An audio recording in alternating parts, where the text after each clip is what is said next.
invitamos a sumarse al compañero Marco Pozzi, secretario general de Aceiteros Rosario, que está desde Buenos Aires y nos atiende amablemente. ¿Cómo estás, Marco? Hola Octavio, ¿cómo te va? Hola Irene, ¿cómo te va? Buenas. Bien, bien, me imagino que estás y están en días bastante moviditos.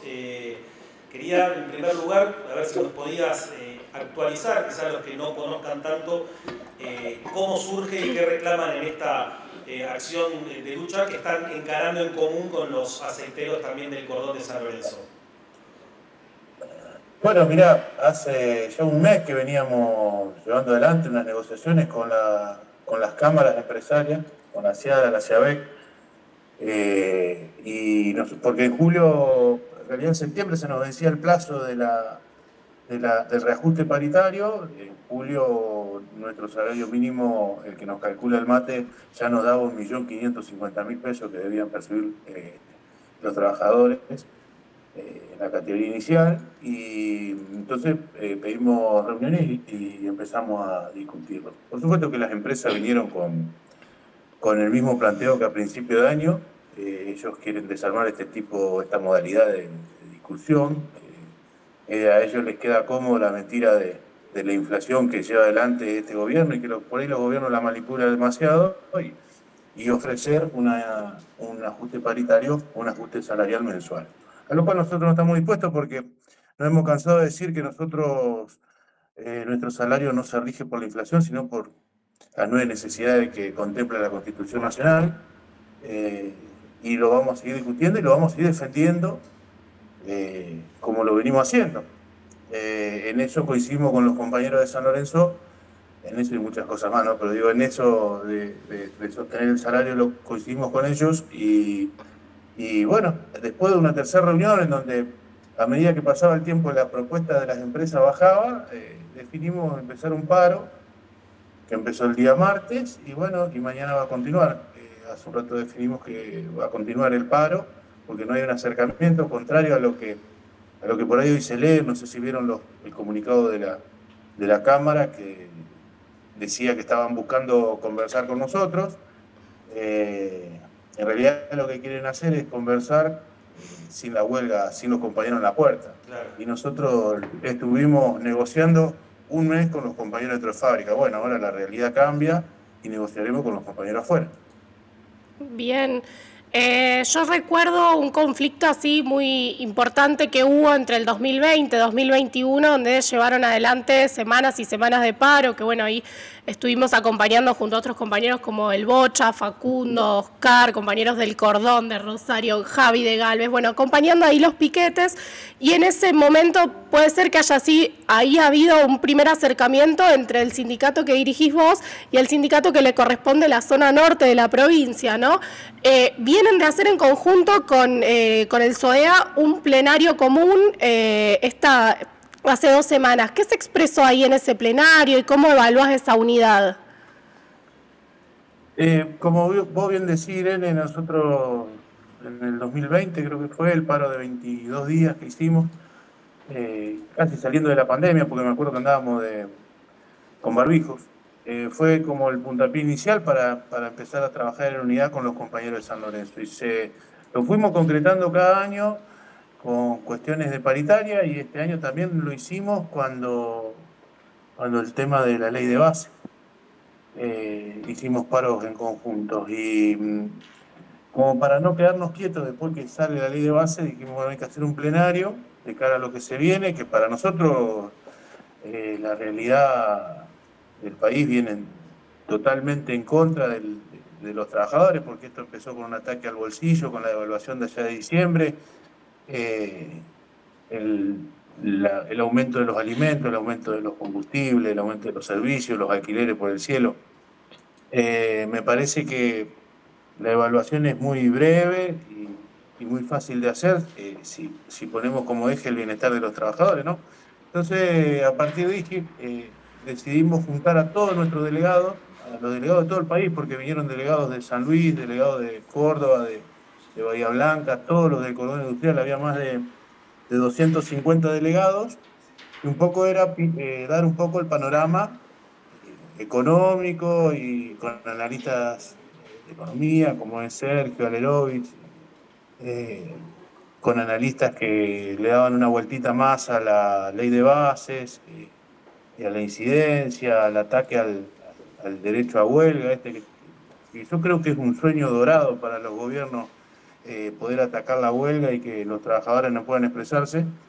Le dimos una vuelta a eso y además hablamos un poco de cómo íbamos a enfrentar lo que se venía. Más allá de que se va a hacer una presentación por el tema de ganancias, igualmente definimos ir a la lucha y definir las políticas de lucha sobre todo a partir del mandato que nos dio ese plenario de más de 200 delegados.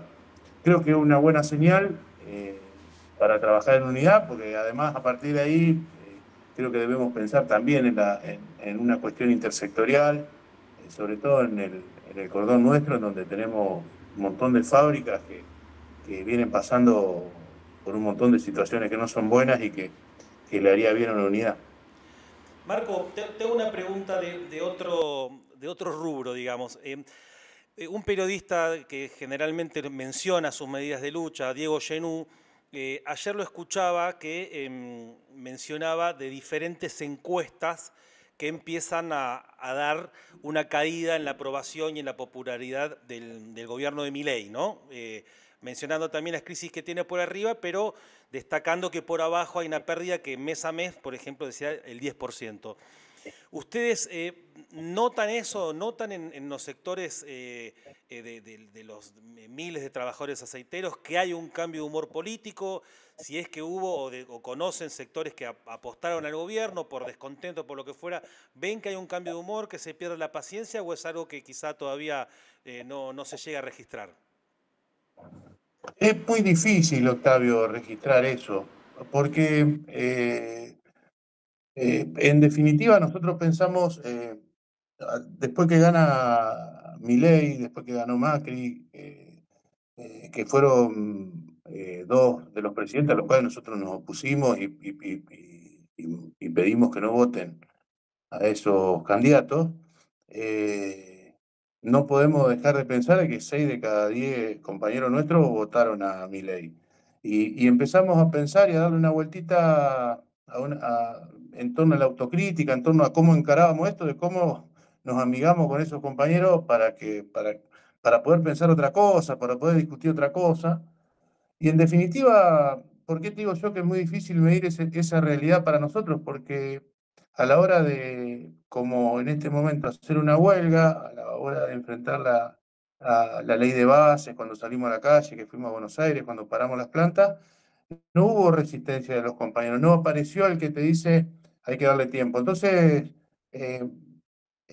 para nosotros es importante que los compañeros, hablando en términos de fábrica, no salten el tejido. Lo otro lo discutimos todo y seguramente nos llevará tiempo homogeneizar un pensamiento que tenga un sentido más clasista. Yo siempre digo lo mismo, porque el mismo que lo votó a Milei me votó a mí como secretario general. El mismo que votó a Milei votó a los dirigentes que llevan adelante las peleas y consiguen el salario mínimo vital y móvil. El mismo que lo votó a Milei vota al delegado dentro de fábrica, que lo defienden los comités, que defiende cuestiones gremiales. Entonces es como un poquito más complejo de analizar en términos abstractos, pero en la práctica es fácil de ver. Digo, ¿no? Hoy nosotros no tenemos que cerrar un portón y pararnos enfrente para que no entre un compañero. Ese compañero está convencido en la asamblea, se convence en la asamblea de que el camino, la salida, es por acá, un camino de lucha. Entonces, por eso nos cuesta un poco medir la realidad en ese sentido. Me quedaba pensando, por lo que arrancabas contando de esta negociación paritaria en la que se encuentran, que ustedes están medio que en el medio también entre, a ver si lo vemos igual y qué visión tenés vos sobre esto, en una disputa entre sectores que hoy están presionando al gobierno para que se apliquen medidas devaluatorias. Me refiero a estos sectores que sus ganancias se perciben en dólares y que no tienen problema en meter soja en silo bolsa y esperar a que el dólar suba o baja y en función de eso liquidarlo o no liquidarlo. Bueno, ¿en qué lugar se encuentran ustedes y los laburantes aceiteros frente a frente a estas presiones que están llevando adelante sectores empresariales muy acaudalados de la Argentina? Mira, Irene, es la misma lógica que cuando discutimos salario y nos dicen que nos va a impactar ganancia. La necesidad del compañero es tener el salario mínimo vital, la necesidad de hoy es tener el salario mínimo vital en 1.550.000 pesos. Y por eso por lo que vamos a pelear nosotros. Entendemos que es un sector muy especulativo, de hecho la mayoría de, de- de- de las charlas que uno tiene o que tenemos con determinados espacios de prensa, tenés que terminar explicando que el que especula es el patrón, no es el trabajador. El trabajador cobra, mantiene el almacén del barrio porque compra ahí, se va de vacaciones con los hijos, va a comer una pizza, qué sé yo, compra zapatillas, mantiene el consumo en el barrio, si se quiere, porque vive de eso, vive para eso. Nosotros no somos lo que la fugamos, no somos lo que especulamos con la compra o venta según el precio del dólar. Y también en ese sentido, más allá del análisis que podamos hacer, de que es verdad lo que me está diciendo, que eh, como los chacareros están sentados en los silobolsa, que los buques no salen y las celdas están llenas de soja porque están buscando una evaluación que afectaría al bolsillo, o una quita de retenciones que también afectaría en el salario indirecto, que ya demasiado afectado está, como es el caso de la educación pública, la escuela, la salud pública y un montón de otras cosas más. Eh, yo creo que hoy nosotros tenemos que direccionar la lucha en base a la necesidad de los compañeros.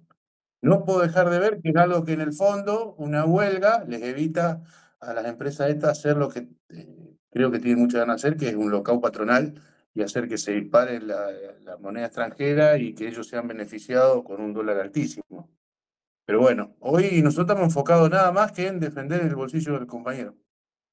Marco, sobre eso, muchas veces a ustedes, desde gobiernos, y no solo desde gobiernos de derecha, se los ha atacado como, sobre todo cuando encararon medidas de lucha contundentes como la que están haciendo ahora, de privilegiados, sin muchas veces señalar a esos verdaderos privilegiados que vos estás mencionando, que decía Irene, que son las cerealeras, que son los sectores que son dueños de los campos. ¿Qué te genera y qué les genera a ustedes como trabajadores asalariados ese discurso de cuando todo lo han ganado con sus medidas de lucha? Nada se los ha regalado ni el Estado, ni las empresas, ni nadie. Y te genera bronca, pero además te genera la necesidad de seguir peleando. Daniel lo dice ahora, lo escuché decirlo varias veces, que y lo sabemos, ¿no? Que hace 20 años la Federación consiguió el salario mínimo vital y móvil. Yo entré a trabajar en el año 2002 en una cerealera en Puerto, y yo siempre cuento lo mismo, yo cobraba 150 pesos la primera quincena y 200 pesos la segunda, y a mí el pasaje, el bondi me salía un peso a San Lorenzo y ahí me llevaba una trafia. Entonces, las mismas cerealeras que hoy pueden decir que nosotros somos, que estamos chiflados, que vivimos en Disney por la plata que pedimos y todo eso, son las mismas empresas que en otro momento no, nos tenían con salario de miseria, con condiciones de trabajo eh, para atrás. Yo era de la clase trabajadora que iba y me paraba en el portón y entraba si había trabajo, y si no había trabajo me tenía que volver a mi casa. Eso lo revertimos con lucha, que nace de una bronca, de un enojo, de pasarla mal a pesar de tener trabajo, y creo que cada vez que nos ubican en ese lugar que decís vos, Octavio, que hablan de una aristocracia obrera, o que cuánto quieren cobrar, nos motiva para seguir luchando por esto mismo. Es más, incentivamos a que todos los sectores luchen por el salario mínimo vital. ¿Cuánto cambiaría la vida de los trabajadores con el salario mínimo vital para todos los sectores? Genera bronca, no otra cosa. Hablabas de, justamente me quedaba pensando en esto, ¿no? De que el concepto y la materialización, ¿no?, del salario mínimo y vital. Para el que no conoce, ¿a qué se refieren? ¿Cómo lo calculan? ¿De dónde viene el reclamo? Mira, se calcula en base a las 9 necesidades que dicta el 14 bis, que son esparcimiento, y siempre empiezo por esa porque yo prefiero pensar que los trabajadores tienen que disfrutar esparcimiento, vacaciones, aportes sociales, alimentación, vestimenta, educación. Se me están escapando dos, creo. Pero tiene que ver con eso, con esas nuevas necesidades que tomamos datos, o mejor dicho, el MATE toma datos del INDEC y en base a esas nuevas necesidades y a los datos que tomamos del INDEC da el salario que da, que no tiene que ver con no es un salario sectorial. Por eso nosotros decimos que no tiene que ser un salario sectorial. Pero primero dicen que a nosotros nos pagan ese salario primero por el sector en el que estamos, porque son agroexportadores. Yo no encuentro la diferencia de por qué no el Estado no debería pagar el salario mínimo vital. Pero, claro, esos sectores están más preocupados por discutir salarios a la baja, como es el salario mínimo vital que propone la UIA, la CGT y el gobierno nacional, de turno, pues siempre fue igual, que es, hoy creo que está por debajo del nivel de la pobreza, o muy cerquita de la indigencia. Y nos ubican a nosotros en esos lugares. Yo creo que pensando en la necesidad de los trabajadores, en la necesidad para cobrar un salario, en la necesidad para ir y volver de su trabajo en condiciones, en la necesidad de discutir, por ejemplo, hoy veníamos en un tiempo en donde habíamos empezado a discutir las enfermedades psicosociales dentro de la fábrica. Eso hace 20 años era impensado. Hay toda una corrección y todo un trabajo interno de las comisiones internas, de los delegados, que como ustedes saben, los delegados nuestros están dentro de planta, no están licenciados, los dirigentes de las comisiones también están adentro de planta, salvo, a mí me toca estar afuera, soy el secretario general, por una cuestión más de política que de otra cosa, pero si no, todos los demás dirigentes están adentro, tenemos un contacto permanente con la necesidad del compañero. Y creo que eso es fundamental para cambiar esto. Para pensar otro sujeto de lucha y para pensar otra forma de vida también.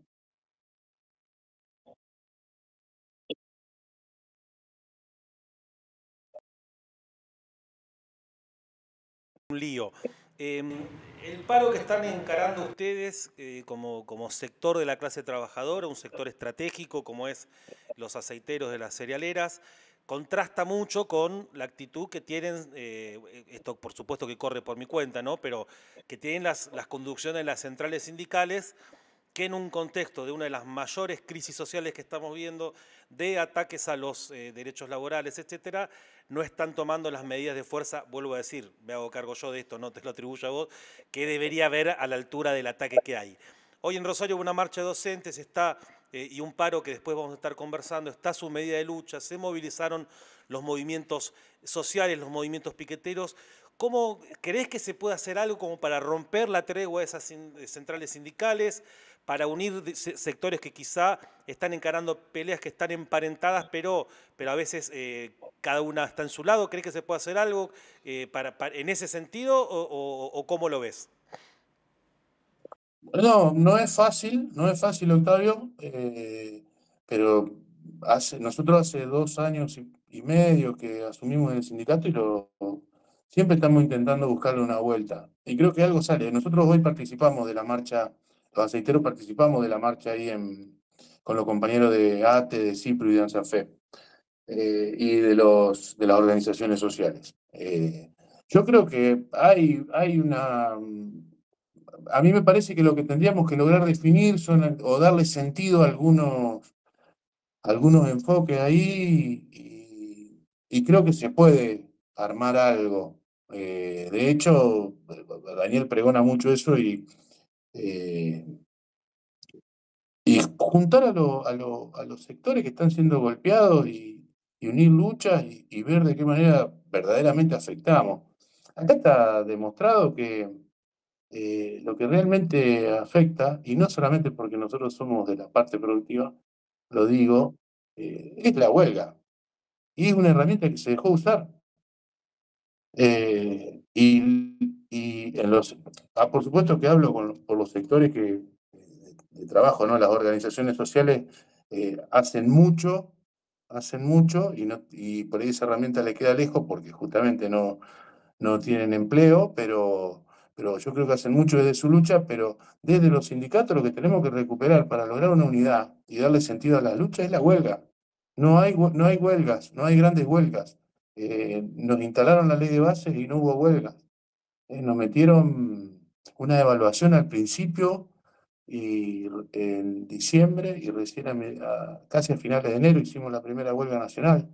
Cuando fuimos a pelear con la ley de bases, a nosotros nos dictaron una conciliación cuando estaba en el Senado, y eso con una huelga nacional no hubiese sucedido.